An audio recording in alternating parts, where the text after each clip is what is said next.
Graça e paz, irmãos. Vamos abrir as nossas Bíblias na carta de Paulo aos Gálatas, capítulo 5. Nós vamos ler a partir do versículo de número 16 até o versículo de número 26. Nós estamos chegando ao final da carta de Paulo aos Gálatas. Diz assim o texto bíblico: Digo, porém, andai no Espírito, e jamais satisfareis a concupiscência da carne. Porque a carne milita contra o Espírito, e o Espírito contra a carne, porque são opostos entre si, para que não façais o que porventura seja do vosso querer. Mas, se sois guiados pelo Espírito, não estais sob a lei.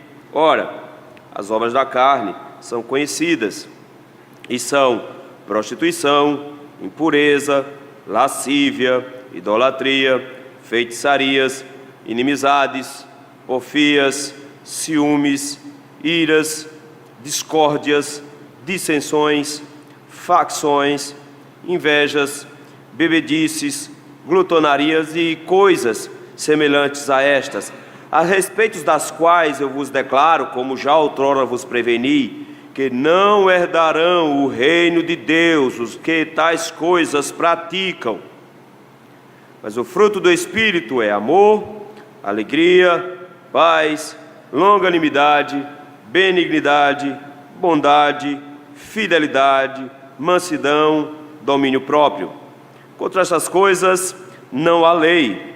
E os que são de Cristo Jesus crucificaram a carne com as suas paixões e concupiscências. Se vivemos no Espírito, andemos também no Espírito. Não nos deixemos possuir de vanglória, provocando uns aos outros, tendo inveja uns dos outros. Vamos orar? Deus santo e bendito, louvado seja o teu nome, Senhor. Muito obrigado, meu Pai, porque o Senhor tem sido generoso conosco em nos permitir ter acesso à tua palavra. Obrigado, meu Pai, porque na sua sabedoria a sua vontade não ficou soltas em palavras nas bocas dos homens, mas a sua palavra ficou registrada num livro, para que nós tivéssemos a certeza de que tudo que o Senhor quer nos ensinar estão devidamente registrados. O seu Espírito Santo, que inspirou essas palavras, preservou essas palavras por todos esses séculos, habita em nosso meio hoje à noite, habita em nosso coração e ilumina os nossos olhos. Por isso, Senhor, nós te rogamos, pelo teu Espírito Santo, que esse mesmo que inspirou e preservou, abra os nossos olhos hoje à noite. Precisamos, Senhor, ser submissos à tua palavra. Não importa, meu Deus, quantas experiências possamos ter, não importa, Senhor, quantas coisas nós já podemos ter experimentado, mas Senhor, nos leva, nos arrasta, submissos à tua vontade, nos obriga a querer o teu querer, nos faz escravos teus, escravos da tua vontade. É no nome santo de Jesus que nós te rogamos isso. Amém. Desde o século passado, meus irmãos, muitas discussões têm surgido sobre a atuação do Espírito Santo na igreja. Não havia muitas discussões nesse sentido no passado, afinal de contas, a presença do Espírito Santo era bem pacífica no que diz respeito às doutrinas da igreja, mas muitos movimentos se levantaram e muitas discussões foram travadas. Entre os aspectos que dizem respeito à ação do Espírito Santo, muita confusão ainda existe hoje.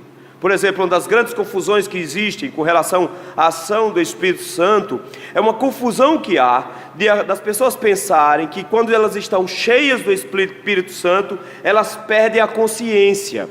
É como se a ação do Espírito Santo produzisse um êxtase e não uma consciência mais apurada. Confundem a ação do Espírito Santo com endemoniar-se, porque a ação de demônios tira a consciência, mas as Escrituras nos ensinam que a ação do Espírito Santo aguça a consciência.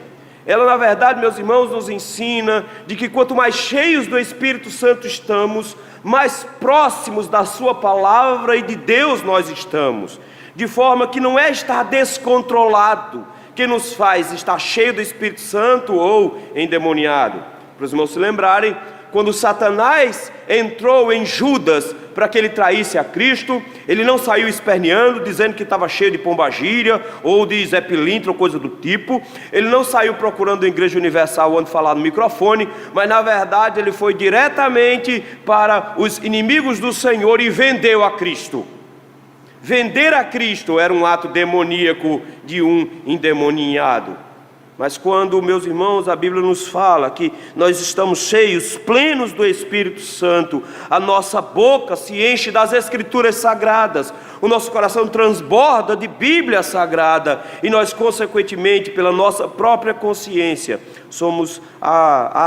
temos as nossas ações direcionadas para a vontade de Deus, e não para a nossa própria vontade. E por incrível que pareça, em meio a uma discussão sobre lei e graça, o apóstolo Paulo arrasta aqui nesse texto que está embebedado literalmente pelo Espírito Santo. A palavra Espírito Santo aparece aqui, meus irmãos, pelo menos 7 vezes, de forma que ele é apresentado aqui como nosso santificador, ele é apresentado como aquele que único que é capaz de nos dar condições de nos opor à nossa carne e subjugar a nossa carne. Ele é apresentado como o único que pode nos dar condições de cumprir a lei, é o único que nos dá condições de estar libertos do poder sombrio, do domínio sombrio do pecado. Ele é o único que é capaz de produzir em nós o fruto do Espírito. Ele é o único que pode nos fazer experimentar a verdadeira liberdade. Paulo então vai falar aqui nesse texto sobre essa verdadeira liberdade, que não passa necessariamente por fazer o que eu quero, que não passa por fazer aquilo que os outros dizem que eu devo fazer, mas que passa por fazer exatamente aquilo que o Espírito Santo me conduz a fazer. Andar no Espírito aqui, meus irmãos, é muito mais do que entrar em êxtases. Andar no Espírito aqui é fazer cumprir a vontade de Deus, é ser livre das amarras do pecado, é ser livre das amarras do diabo, mas ser completamente escravizado à cruz de Cristo. Por esses princípios, então, Paulo vai nos apresentar esse ministério especial do Espírito Santo, e nesse ministério do Espírito Santo ele nos conclama aqui a andar no Espírito. E é sobre isso que eu gostaria de meditar com os irmãos hoje à noite, sobre andar no Espírito. Pelo menos 2 motivos nós vamos ver hoje para andarmos no Espírito Santo. O primeiro motivo está aí nos versículos 16 a 21. Devemos andar no Espírito Santo, porque o Espírito Santo nos capacita a vencer a carne. Se os irmãos prestarem atenção, os versículos 16 e 17, o apóstolo Paulo inicia já de cara dizendo que existe um conflito entre nós. Assim como havia um conflito entre Ismael e Isaque, assim como há um conflito entre eles dois, aí ele diz aqui que existe um conflito entre o Espírito e a carne. Esse conflito, meus irmãos, é irremediável, de forma que em todo tempo nós vamos lutar, em todo tempo nós vamos batalhar nessa luta. Não é uma luta que acontece fora de nós, é uma luta que acontece dentro de nós. E todos aqueles que possuem o Espírito Santo de Deus, que entregaram as suas vidas a Cristo, estão diariamente em uma batalha. De forma que nossa luta não é contra a carne ou sangue, mas contra principados e potestades nas regiões celestiais. De forma que nós lutamos em nosso próprio coração, não contra coisas externas, mas contra a nossa própria natureza. É por isso que Paulo vai contrapor aqui andar no Espírito, versículo 16, e concupiscência da carne. Essa concupiscência da carne não diz respeito a esse corpo aqui. Não é uma questão do corpo, porque afinal de contas, lembrem, o nosso corpo será santo, então nós ainda teremos carne. Cristo hoje está em carne e osso nos céus, então não é uma questão de ser físico ou de não ser físico. É uma questão de que os meus desejos internos e pecaminosos, eles insistem o tempo inteiro. Lutero dizia uma coisa muito bonita, ele dizia: eu achei que o homem mau, que o ímpio que habitava em mim, tinha morrido afogado nas águas do batismo. Tolo engano meu, o miserável sabe nadar. ele persiste em nós, de forma que o nosso coração, meus irmãos, vai sempre estar nessa luta. E esse contraste nas Escrituras é muito claro. Enquanto ovelhas, por exemplo, buscam sempre beleza e lugar limpo, porcos se satisfazem em estar numa pocilga, se satisfazem em se revirar em um lamaçal. A Escritura então vai nos dizer que os crentes em Cristo, que possuem o Espírito Santo, estão nessa batalha constante entre uma carne pecaminosa, que tem desejos profundos, que tem concupiscência, que o conduz e o arrasta a fazer aquilo que ele não deseja, diz o apóstolo Paulo na carta aos Romanos. Mas por outro lado temos o Espírito Santo, que nos habilita, nos capacita e nos fortalece para resistirmos a essas tentações e assim sairmos vitoriosos. Só que o cristão, meus irmãos, não pode vencer a carne pela sua própria força. E isso aqui é importante destacar, queridos, porque não é pelo seu próprio querer. Não é uma questão simplesmente de que se você quer, você pode. Não é uma questão de confissão positiva, tudo que você desejar, você vai conquistar. Porque não é uma luta que eu posso travar com as armas da carne, mas é uma luta que eu preciso travar com as armas do Espírito. É por isso que o versículo 17 vai dizer que o Espírito milita contra a carne, e a carne milita contra o Espírito. São armas utilizadas, são dois exércitos travando uma batalha, de forma que a única maneira de vencer a carne não é com força de vontade. A única maneira de vencer a carne é ser cheio do Espírito Santo. Não tem outro jeito. Não é minha força que vence a carne, não é meu poder que vence a carne, não é minha vontade de vencer a carne. Você pode se esforçar o bastante, mas não é o seu querer, é a força do Espírito Santo que em nós habita. Porque afinal de contas o apóstolo Paulo diz em Colossenses capítulo 5, porque são opostos entre si, e no final das contas ele diz que nós não podemos fazer aquilo que nós queremos, porque o que nós queremos em nosso coração é sempre o que é mal. Por isso mesmo, meus irmãos, Paulo diz que não compreende o que tinha nele, porque o bem que ele queria fazer, ele diz em Romanos capítulo 7, findava por não fazer. É preciso então entender que Paulo não nega a vitória. Paulo diz: existe uma vitória em nós, existe uma possibilidade de vitória. Mas olha o final do versículo 17, ele diz: esse espírito que milita contra a carne, e essa carne que milita contra espíritos opostos entre si, é para que não façais o que porventura seja do vosso querer. Existe uma vitória. A vitória é não fazer aquilo que é do nosso querer. É mortificar essa carne e as suas concupiscências. Como é que eu vou adquirir essa conquista? Como é que eu consigo conquistar a minha carne? Como é que eu consigo subjugar esse inimigo tão poderoso e tão forte? Versículo 18. Mas se sois guiados pelo Espírito, não estáis sob a lei. Eu quero que os irmãos prestem atenção. Ele no versículo 16 ele disse: andai no Espírito. Versículo 18 ele diz: mas se sois guiados pelo Espírito. O princípio aqui por trás, meus irmãos, é de que o Espírito vai nos conduzir nessa batalha, que Ele vai nos levar nessa batalha, mas que eu quero que vocês prestem atenção, é Ele quem está fazendo isso em nós. Aquele que começou a boa obra em vós é fiel e Ele há de completá-la. É o Espírito Santo quem nos guia, é o Espírito Santo que nos conduz nessa batalha.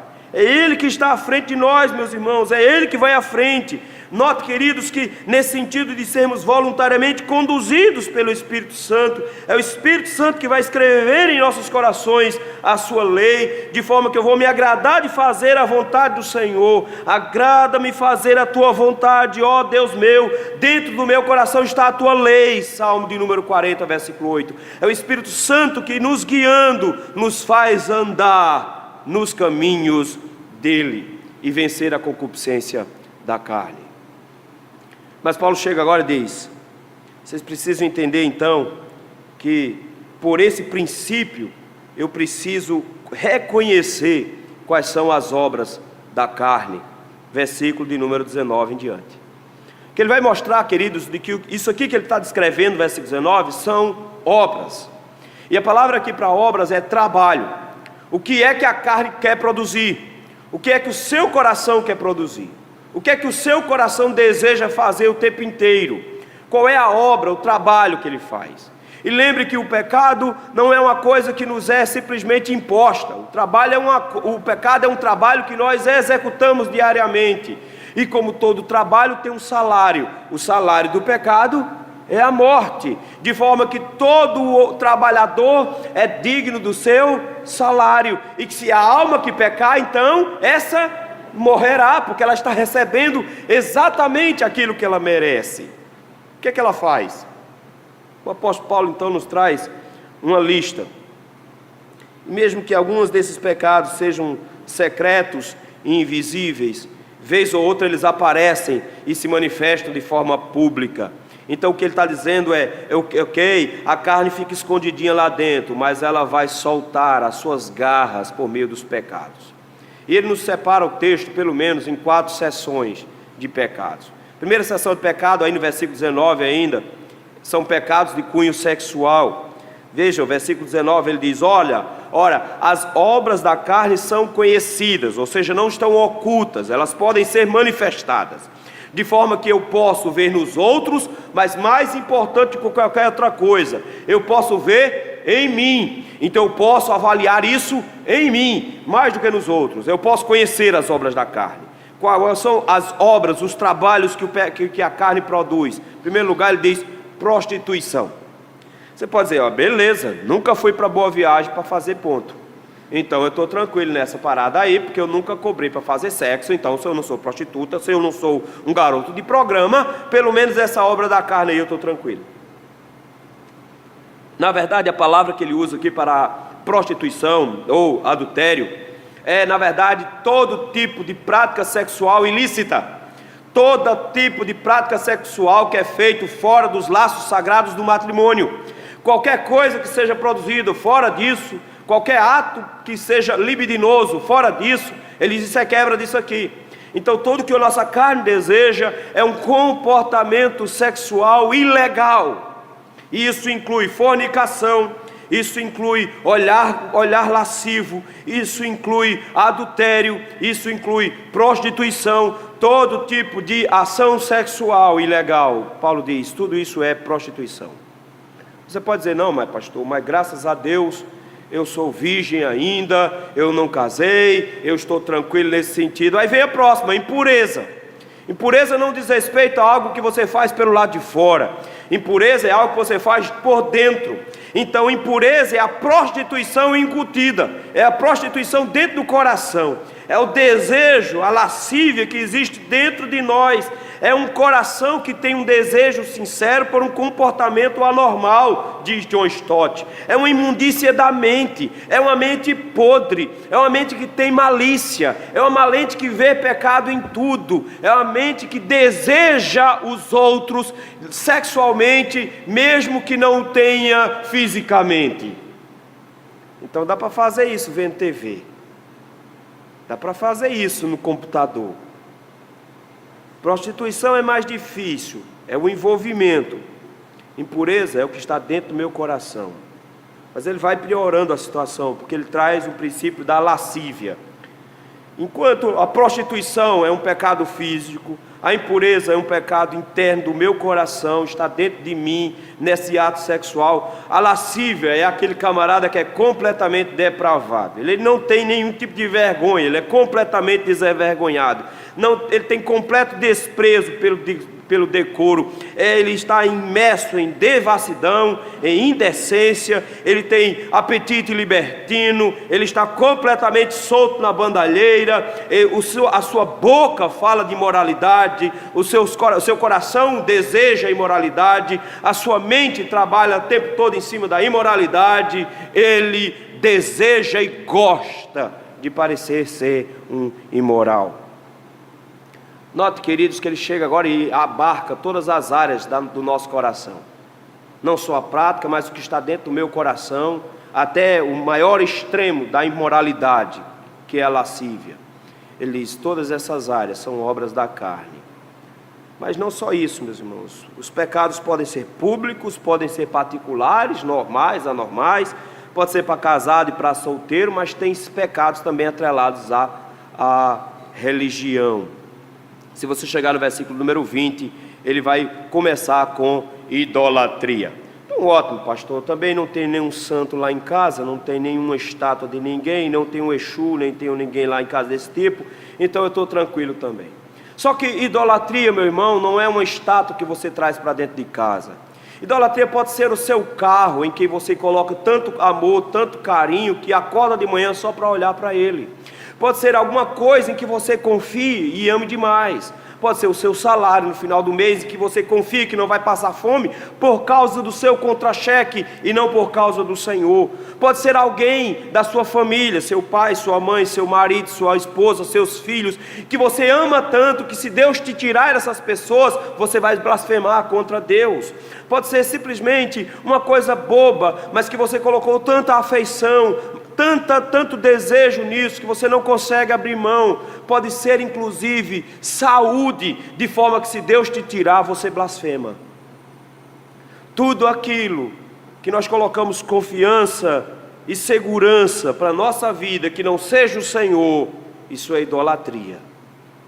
É por isso que ele começa dizendo que eu posso pecar contra o meu próximo, no versículo 19, mas eu peco contra Deus com a minha carne, em idolatria.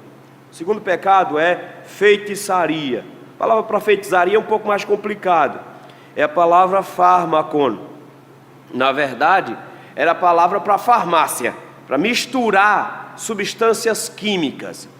Era para produzir remédio, é bem verdade, por isso que vem farmácia, é onde se vende esses remédios, mas também eles produziam venenos, produziam entorpecentes, drogas e assim por diante. E ainda existiam as beberadas, as garrafadas, que se dizia ter poderes mágicos. É por isso que a Bíblia vai proibir todo tipo de prática de ocultismo, de feitiçaria. Inclusive lá em Apocalipse, os feiticeiros estão na lista dos que não herdarão o reino dos céus. Então era manipulação da natureza com fins mágicos. E eu fiquei espantado, porque vindo um pouco antes daqui para a igreja, eu li um artigo falando sobre um grupo de bruxas gospel. Pois é, nós temos isso hoje em dia. O princípio aqui que Paulo diz isso é obra da carne. Enfiar a faca na bananeira no dia de São João para descobrir o nome do namorado. Fazer aquelas mandigas todas de São João, isso é feitiçaria. Isso é coisa da carne, é confiando que se você cruzar os dedos vai dar tudo certo. Se você entrar com o pé direito no trabalho, hoje vai funcionar. Isso é prática de feitiçaria, isso é mandinga. Paulo diz, isso é obra da carne. É deixar de confiar em Deus para confiar na cueca da sorte para ganhar o jogo na seleção. Mas não só isso. Ele vai começar agora a trazer uma lista de pecados que não dizem só de respeito ao nosso Deus, mas diz respeito também ao ato do próximo. E é interessante porque agora são pecados sociais. A segunda parte do versículo 20 diz assim, que a carne vai produzir também inimizades. Ela vai produzir ódio. Isso aqui é uma atitude mental provocativa contra o outro. Não é simplesmente por ter muito motivo, mas por causa de coisas pequenas eu me levanto em ódio. E lembrem, o Senhor Jesus nos ensina de que quando eu odeio o meu próximo sem motivo, eu sou o assassino do meu próximo, eu quebrei o mandamento do Senhor. Mas não só isso, inimizade, ele usa o termo porfias, ciúmes, rivalidades. Todos esses princípios aqui dizem respeito, na verdade, à discórdia, à raiva aplicada na prática. Esse ódio que existe no início de inimizade, ele se manifesta também agora em agressividade, em disputas. Vejam, ele começa a elencar uma lista terrível de ciúmes, que é na verdade desejar as coisas dos outros, porque você queria ter para você mesmo, e não quer que os outros peguem as suas coisas. É por isso que você tem ciúmes, em seguida você tem ira. Ira é aquele camarada que é pavio curto, que simplesmente se você passar por perto ele já pega fogo, se pisar no pé ele explode. É aquele camarada que simplesmente avança em cima de por qualquer motivo. E ser pavio curto, meus irmãos, não é parte da índole. Ser pavio curto é manifestar uma obra da carne. Mas não só isso, discórdia. E eu quero que você preste atenção que tem uma sequência: discórdia, dissensões e facções. Esses três grupos, dissensões, facções, discórdias, eles todos três são análogos. Todos eles dizem respeito a um espírito partidário, rompimento por causa de besteira, disputas internas, e nessas disputas internas um ficar com arenga com o outro, feito menino birrento, e nessas brigas começarem a haver dissensões, ou seja, brigas irremediáveis, e por fim, facções, grupos distintos que não se batem. Já viu aquele negócio de igreja? Meu santo não foi com dele, não vou com a cara do fulano. Porque eu não vou com a cara de fulano, a partir de hoje eu brigo o tempo todo com fulano. E quando pensar que não, a igreja está dividida entre o grupo de Evódia e o grupo de Sítique. É interessante que a palavra que Paulo usa aqui para facções é a palavra que vai gerar a heresia. E heresia não é nada mais, nada menos do que fazer uma escolha por uma facção.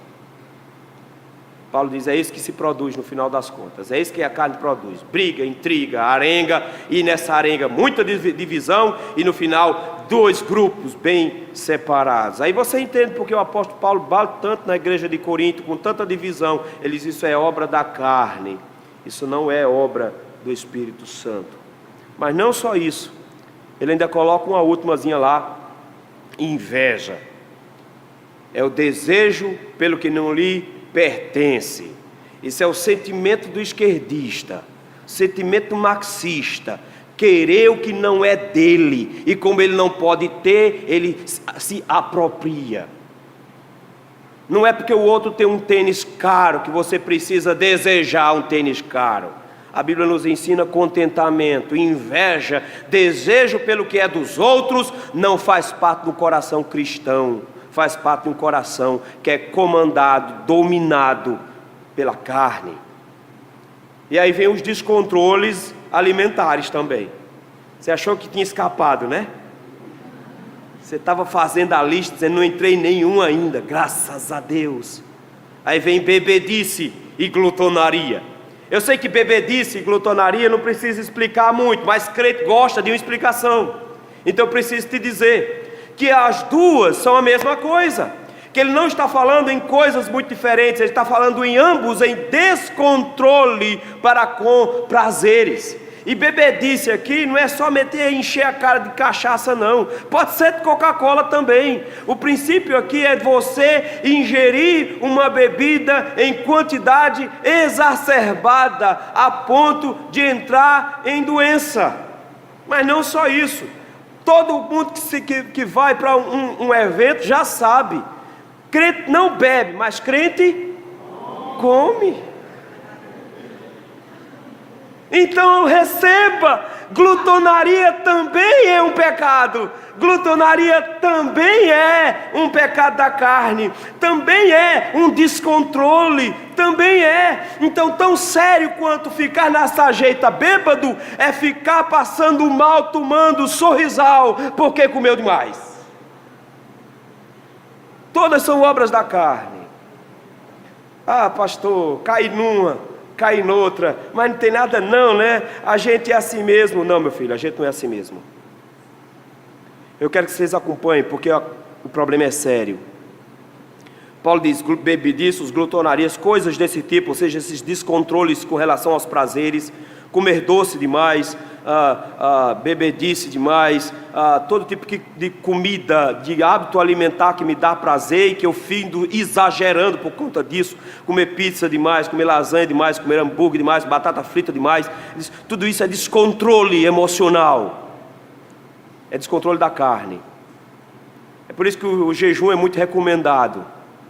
O jejum é colocar a carne no lugar dela, é dizer: eu tenho necessidades maiores do que do alimento. Jejum é dizer para a minha carne: antes importa obedecer a Deus do que aos homens. Jejum é dizer para a minha carne: nem só de pão viverá o homem.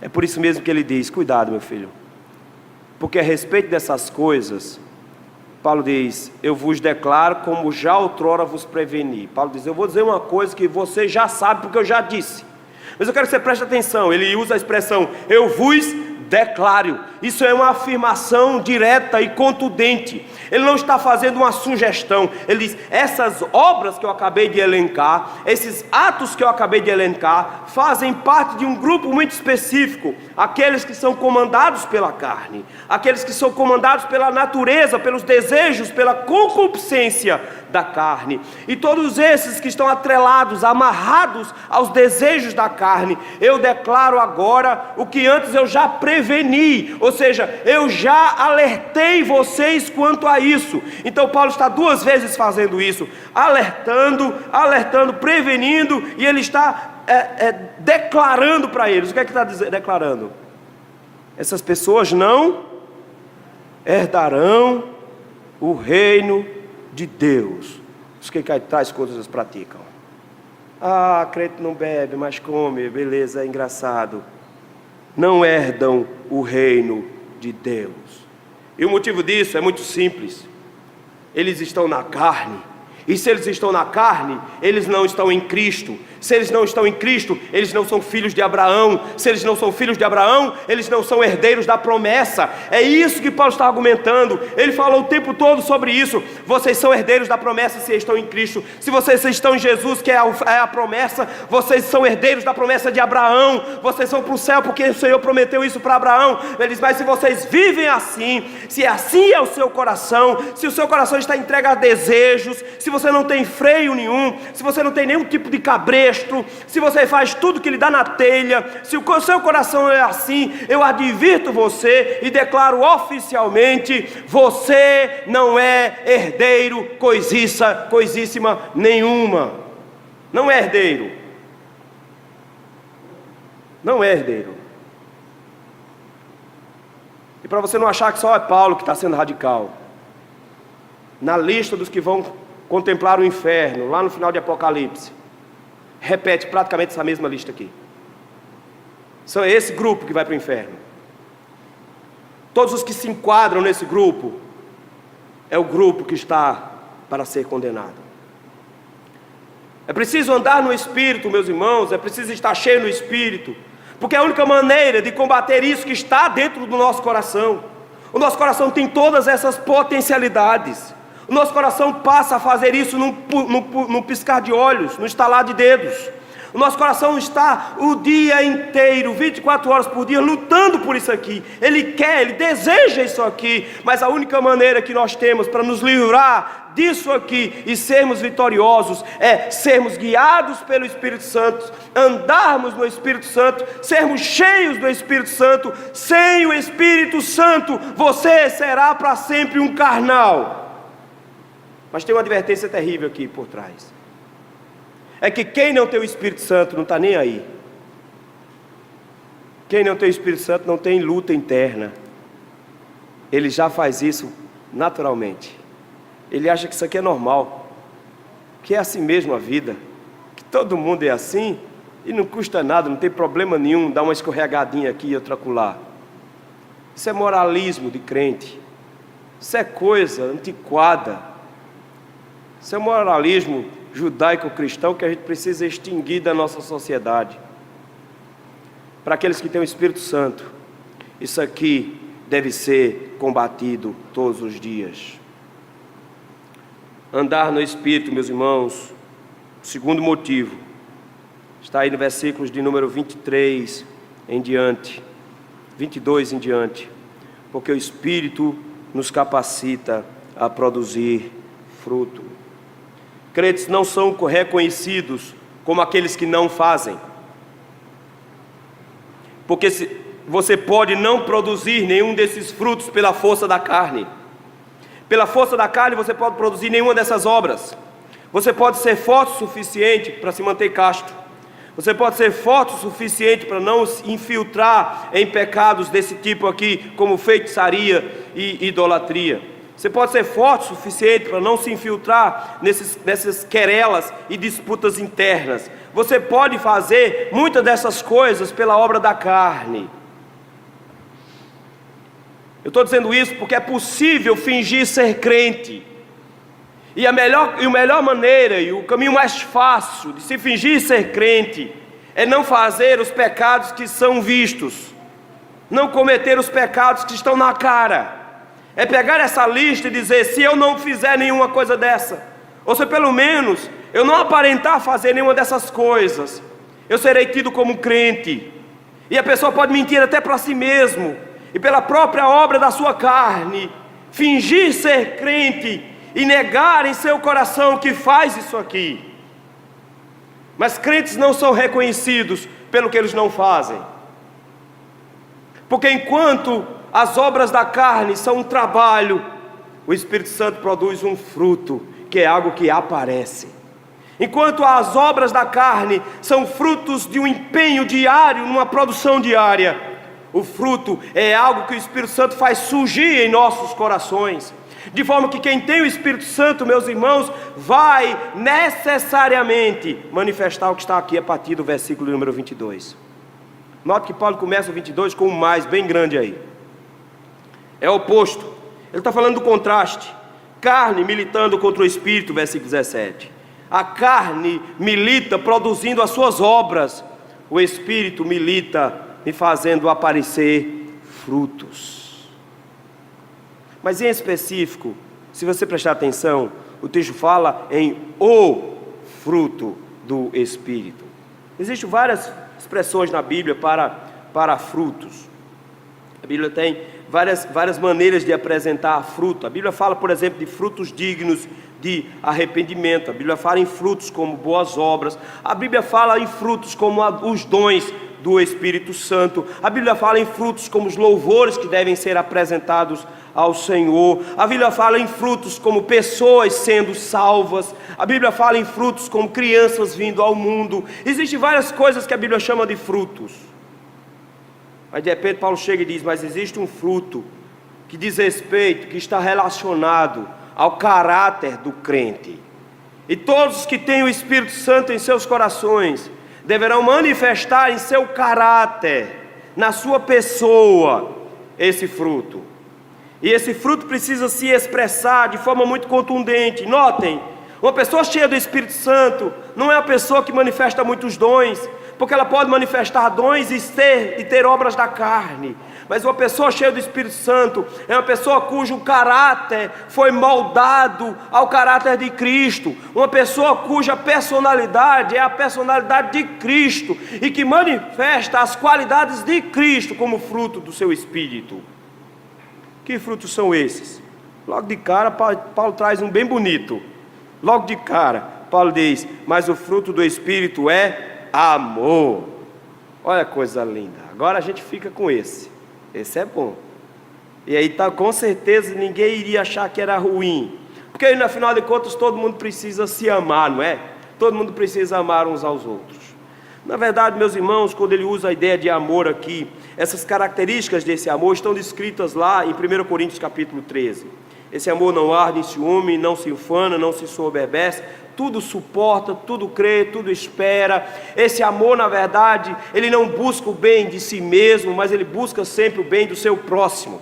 É por isso que as Escrituras nos diz, na primeira carta de João que nós lemos hoje, de que quem não ama ao seu irmão, ele vive pecando, porque afinal de contas, todos esses outros aspectos do fruto do Espírito estão atrelados ao amor. E amor aqui não é um bom sentimento que você tem para com os irmãos, não.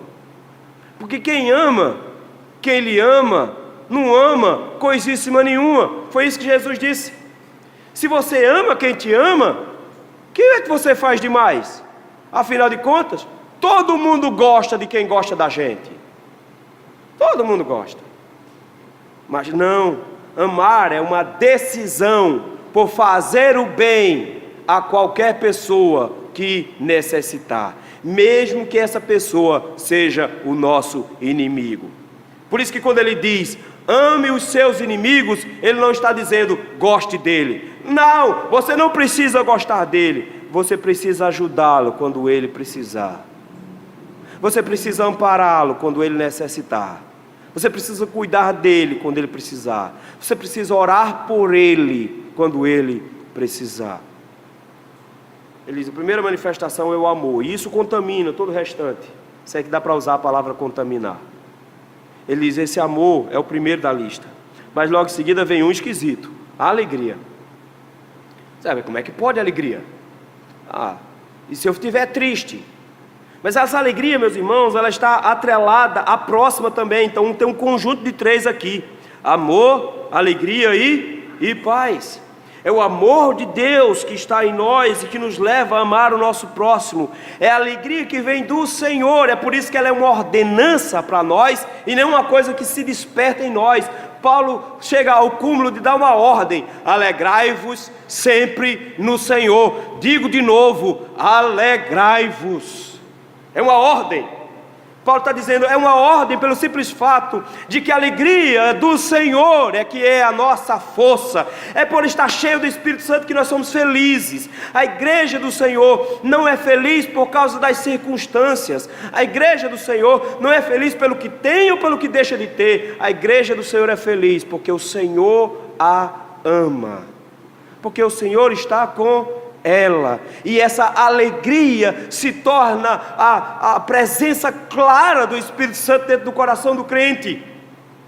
É por isso que ele tem paz. E paz aqui não é aquela leseira de ficar lá olhando para o tempo e o mundo caindo. Não. Paz aqui não é aquele negócio hippie, com a faixa amarrada na cabeça e 2 dedinhos juntos. Não. Paz aqui é finalmente acabou a inimizade. Note que enquanto a obra da carne é inimizade, discórdia, dissensões, facções, ele diz, o que o Espírito Santo produz é paz, é união, é aconchego uns com os outros, é chega de guerra, chega de batalhas, não porque os outros não querem batalhar, mas porque nós abrimos mão dessas guerras tolas. Nós já temos comunhão com Deus. E Ele fez paz para conosco.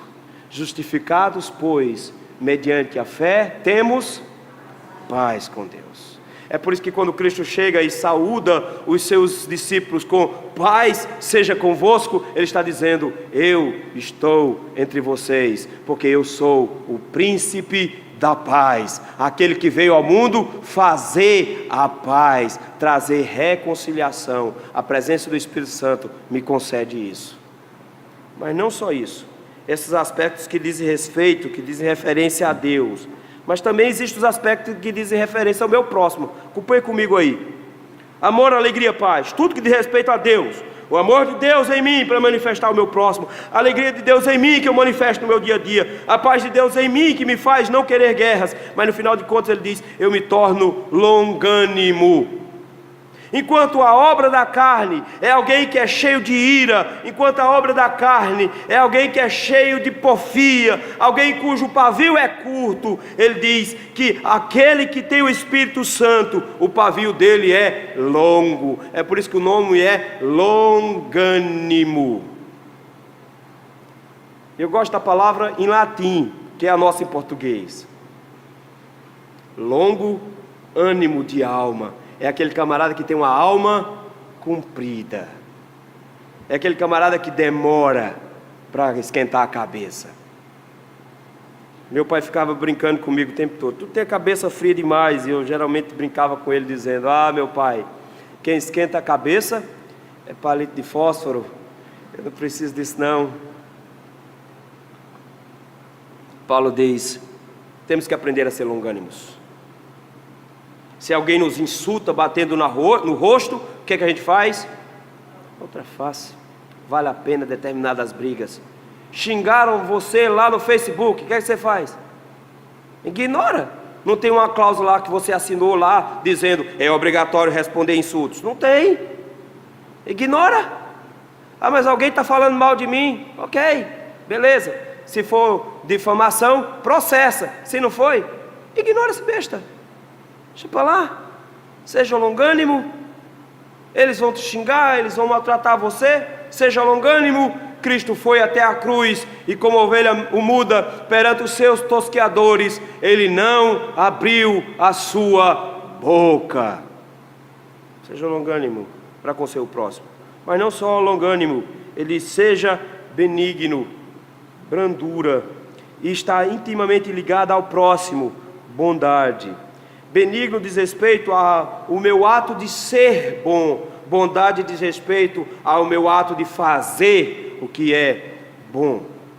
É uma luta incessante para que o que é bom, a brandura, esteja dentro de mim e eu possa manifestar esse meu amor aos outros. Paulo, escrevendo aos Tessalonicenses, os elogia exatamente por isso, porque o amor deles era prático, porque a vida deles era prática, de forma que o amor, meus irmãos, não é algo para ser cantado na igreja, o amor é algo para ser vivido na igreja. Ele diz, para com o meu próximo eu vou fazer a bondade, mas não só isso, olha mais um aí, fidelidade. Fidelidade é confiabilidade. Essa pessoa que é fiel, na verdade, é alguém que ela possui a característica de ser confiável. Pode confiar nela. E aí, queridos, nós vemos que isso diz respeito ao nosso interior, a forma como nós lidamos com o nosso próprio caráter.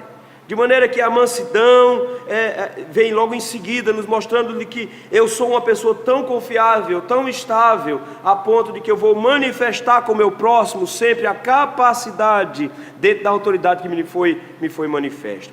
É importante isso, porque quando ele diz que eu vou ser confiável e manso, às vezes a gente pensa que é alguém que é bobão.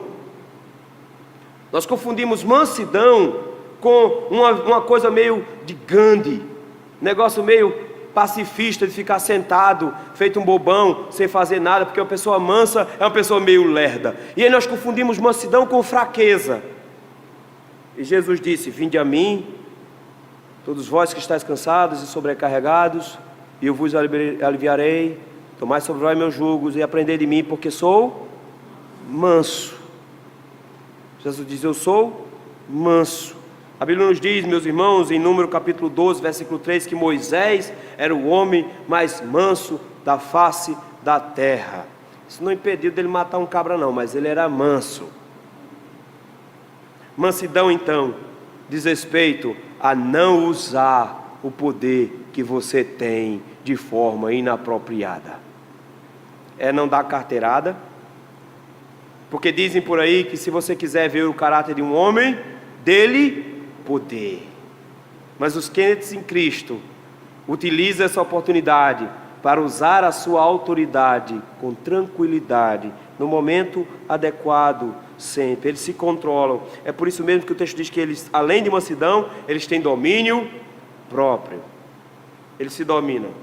Notou que enquanto a última obra da carne era glutonaria e bebedice, não se controlar, não se aguentar em ver aquele pudim de leite e avançar em cima, aquele bolo de chocolate que Julie fez, que ninguém aguenta e avança, eles, ao invés de ser essa pessoa descontrolada, ser cheio do Espírito Santo é exatamente o oposto disso. Ser cheio do Espírito Santo é alguém que tem autocontrole.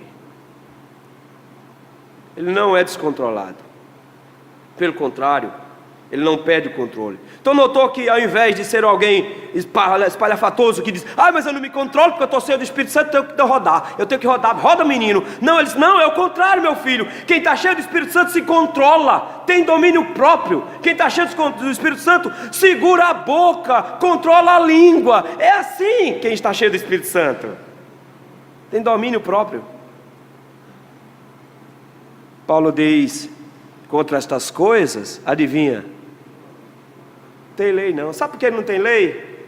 Porque não existe proibição para amar. Não existe proibição para ser feliz. Não existe proibição na Bíblia para ter paz. Não existe proibição na Bíblia para não ser longânimo. Não existe proibição na Bíblia para ser benigno. Não existe proibição na Bíblia para ser bom. não existe proibição na Bíblia para ser confiável, não existe proibição na Bíblia para ser manso, não existe proibição na Bíblia para ter domínio próprio. Paulo diz, não existe leis contra isso, porque a lei do Espírito Santo gravada em nossos corações nos fará andar conforme a sua vontade. Não tem para que Deus proibir o que o Espírito Santo vai fazer. Se isso aqui são obras do Espírito Santo, é o trabalho do Espírito Santo, não tem lei para proibir isso.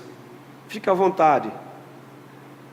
Paulo diz, o Espírito Santo te conduzirá. Mas nós temos uma pedra no sapato no versículo 24. Ok, produzir o fruto do Espírito, que bênção, coisa boa. Mas não esquece daquela pedra que você tem no sapato. Ele diz assim, os que são de Cristo Jesus crucificaram a carne com suas paixões e concupiscências. Ok, pastor, então significa então que eu vou ter que tirar um pouquinho do que tinha lá nos versículos 19, 20 e 21 devagarinho, né? Eu vou crucificando aquilo ali devagarinho, e aos poucos eu vou fazendo um processo de transição para os versículos 21 e 22. Então eu estou nesse processo de transição, não é isso não.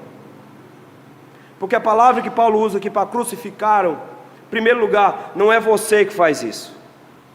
A crucificação não é uma autocrucificação. Cristo te ensina a carregar a cruz, mas quem te coloca lá foi Cristo. Você já foi crucificado lá. Se você está em Cristo, você já está crucificado. Você já foi crucificado com Cristo. A sua carne já está lá, ela já está presa numa cruz, ela já está agonizando. A única coisa que ela ainda faz é espernear, mas o princípio que ele coloca aqui é, ela já está morta.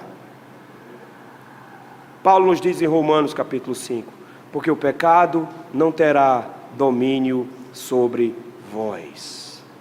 Então não vem com esse negócio de carne é fraca. Não é a carne que é fraca. É porque sua carne está vivinha da silva. Ela está solta e serelepe, correndo nos prados. Ela não foi crucificada com Cristo. Paulo diz, eu fui crucificado com Cristo, de forma que já não mais vivo eu, mas Cristo vive em mim. Paulo diz, se eu fui crucificado com Cristo, se eu fui para a cruz com Cristo, eu não me importo mais comigo mesmo, não tem mais os meus desejos, não tem mais os meus planos, não tem mais os meus sonhos, não tem mais nada que seja meu, tudo agora foi entregue ao Senhor. Importa os desejos dEle, importa os sonhos dEle, importa as expectativas dEle, tudo que é dEle me importa, o que é meu não me interessa. Eu simplesmente deixo a minha carne crucificada lá. Foi Cristo que a colocou lá, e Paulo diz, uma vez crucificada, ela foi crucificada com as suas paixões e concupiscências. Por que Paulo diz isso? Porque o problema nosso, meus irmãos, é que a gente tem pena dessa miserável aqui, e a gente costuma querer salvá-la. Tem uma cena bem interessante, filme de Harry Potter. No finalzinho de Harry Potter, ele como que morre, mas é bem que ele está com a pedra lá da ressurreição, mas tudo bem. Ele como que morre e entra numa passagem lá, e debaixo de um banco tem um pedaço da Horcrux de Voldemort. E ele pergunta, o que é aquilo? E o mago-chefe fala, não precisa olhar para aquilo. Aquilo vai morrer, deixa para lá. Meu filho, sua carne é Voldemort. Deixa ela morrer em paz. Fica dando comida para ela, tratando, cuidando dela, assistindo Netflix, aqueles filmes nojentos que você fica assistindo. Para de alimentar a tua carne, empurrando música nojenta, porcaria na sua cabeça. Para de alimentar a tua carne, se irando contra os outros sem motivo. Para de alimentar a sua carne, aprendendo com os ímpios 24 horas por dia sem ler as Escrituras. Paulo diz, deixa essa miserável na cruz. Cristo botou ela lá para morrer. Você precisa morrer lá. Você precisa olhar para a cruz e se ver na cruz e saber que Cristo te colocou lá para que você tivesse nova vida. É por isso que ele diz agora: se nós vivemos no Espírito, andemos também no Espírito. E agora eu preciso que você note uma coisa, porque enquanto ser guiado é um ato passivo meu, o Espírito Santo me leva, agora andar no Espírito é um ato meu. Eu preciso aprender a andar no Espírito. Eu preciso conduzir a minha vida em santificação. Eu preciso conduzir a minha vida em leitura das Escrituras. Eu preciso conduzir a minha vida enchendo, entupindo o meu coração de Bíblia, para não pecar contra o Senhor, guardando a palavra do Senhor no meu coração. Eu preciso exercer a oração. Eu preciso buscar a santificação, sem a qual ninguém verá o Senhor. Eu preciso andar no Espírito. Isso é um ato seu. Você não vai ser arrastado, não. Se você vive no Espírito, ou seja, se sua carne foi crucificada e você tem nova vida em Cristo, você é nova criatura, o que é que você anda para trás feito caranguejo? Você é guiado pelo Espírito Santo, tem nova vida em Cristo, ande no Espírito. Sabe por quê? Porque quem anda no Espírito não tem tempo para ficar fazendo uma avaliação tosca e se sentir santo. Final do versículo 26. Aí ele diz assim: não vos deixeis possuir de vanglória. Ai, que bênção, descobri que eu tenho o Espírito Santo, descobri que eu tenho o fruto do Espírito, descobri que eu crucifiquei minha carne. Olha como eu sou fera, eu deixei a carne crucificada, está lá, que eu estou arrebentando agora. Isso é vanglória, meu filho. Isso é vanglória. Não se deixe possuir por espírito de vanglória. Quem faz isso são os ímpios. Eles produzem boas obras e alardeiam para o mundo ouvir. Eles não conseguem orar sozinhos porque as pessoas precisam ver. Então ele tira uma selfie para as pessoas verem orando. Ele precisa pregar na praça porque as pessoas precisam ver que ele está pregando na rua. As pessoas precisam vê-lo. Paulo diz: não, meu filho, isso é vanglória de ímpio. Você não precisa fazer isso, não. Não nos deixemos possuir de vanglória, provocando uns aos outros. Quem é mais cheio do Espírito? Eu sou mais cheio do Espírito, que eu falo em língua. Que nada, besta. O que acontece aqui é: pare de provocar uns aos outros, pare de ter inveja uns dos outros. Quando vocês manifestarem o fruto do Espírito, não vai fazer diferença nenhuma se alguém está na frente ou se alguém está atrás. Todos estão indo na mesma direção. Se você está cheio do Espírito Santo, não interessa quem tem mais dom, quem tem menos dom, quem tem mais habilidade, quem tem menos habilidade. Todos estão indo no mesmo caminho. Todos estão andando no Espírito. Meus irmãos, eu sei que o pessoal pensa que presbiteriano não fala no Espírito Santo. Mas, queridos, ninguém falou mais no Espírito Santo do que Calvino em suas Institutas. Nós não podemos ignorar a ação do Espírito Santo em nós. E a Bíblia nos orienta para que nós sejamos cheios do Espírito Santo. Não é ter uma gotinha, um pouquinho disso, não, que você teve lá no dia da sua conversão e tenta manter para não perder o restinho até o dia que Cristo voltar. A Bíblia nos orienta a sermos cheios do Espírito Santo. E só existe uma maneira de sermos cheios do Espírito Santo: é exercendo, é se apropriando dos meios de graça que Ele nos concedeu. Não dá para ser cheio do Espírito Santo assistindo televisão, mesmo que seja programa evangélico. Não dá para ser cheio do Espírito Santo ouvindo rádio evangélico e decorando música. Você só será cheio do Espírito Santo quando aprender a orar e orar sem cessar. Você só será cheio do Espírito Santo quando aprender a ler a Bíblia e meditar nela de dia e de noite. Quando buscarmos a palavra do Senhor em oração, seremos cheios do Espírito Santo. Teremos a capacidade de, mortificando a nossa carne, mantermos essa carne crucificada, não manifestarmos as suas obras, não apresentarmos nenhum mais dos seus sintomas, mas pelo contrário, sermos reconhecidos, porque o nosso fruto do Espírito vai aparecer. O Senhor nos conclama hoje, meus irmãos, a levar a nossa vida de santidade a sério e nos apropriar das bênçãos do Espírito Santo. O Senhor nos concedeu graças e nos conclama hoje a uma santificação autêntica, a uma comunhão perfeita com a terceira pessoa da Trindade. Ele nos conclama a nos apropriarmos das bênçãos do Espírito Santo concedidas a nós, que não constam em dons, que não constam em mistérios, que não constam em milagres, mas que constam numa vida consagrada que manifesta o caráter de Cristo por meio da apresentação do fruto do Espírito.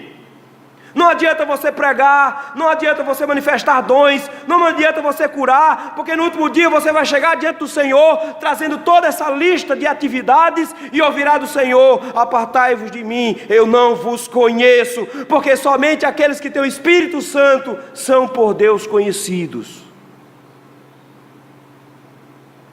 Cabe hoje uma avaliação. Temos uma luta aqui. E a luta é entre o Espírito e a carne. A pergunta é: o que nós temos manifestado? As obras da carne têm sido muito mais constantes em nós? Ou o fruto do Espírito está muito mais presente em nosso dia a dia? Se as obras da carne se tornaram uma constante em nossa vida, Paulo diz: eu estou advertindo vocês. E escute a advertência: não herdarão o reino dos céus quem faz essas coisas. Não pense que você produzindo um fruto pode esperar que seja uma árvore diferente, porque ninguém espera colher caju de pé de manga. Se você não foi transformado em Cristo, renda-se hoje, rogue misericórdia ao Senhor, peça para que Ele transforme o seu coração, invada a sua vida, te encha do Espírito Santo e coloque você na cruz. Que crucifique a sua carne, renda-se aos pés do Senhor hoje, para que você consiga ser cheio do Espírito Santo e manifestar o fruto do Espírito. Mas se você de alguma maneira é um servo do Senhor, e entende que vez ou outra essas manifestações de obras da carne, elas surgem, mas você luta contra elas todos os dias, e toda vez que isso aparece em você, você mantém a sua carne esperneante na cruz, e corre para o Espírito Santo, no interesse sincero de ser transformado e moldado à vontade de Cristo. Quando o tentador chegar para você, com insinuações malignas, diz as palavras de John Stott: ataque-o selvagemente. Ataque-o selvagemente e diga: eu pertenço a Cristo, a minha carne foi crucificada, está totalmente fora de questão até mesmo sonhar em fazê-la descer dessa cruz. Eu pertenço única e exclusivamente a Cristo, o Espírito Santo habita em mim, portanto eu vou pensar nas coisas do Espírito, eu vou andar no Espírito, de acordo com as regras do Espírito, todo dia. Que esse seja, meus irmãos, o nosso desafio. Eu sei que você já deve ter entrado em discussões lá no Facebook sobre o Espírito Santo. Eu sei que você já deve ter pensado quais são as funções do Espírito Santo. O Espírito Santo não é um bichinho que quer ser estudado para você debater depois sobre ele. Ele é alguém com quem você deve se relacionar por meio da leitura da palavra e da oração. Leia a Bíblia, faça uma oração, encha-se do Espírito Santo. Sua carne vai continuar sendo assassinada na cruz, e você vai manifestar o fruto bendito do Espírito Santo. Que Deus nos abençoe, meus irmãos.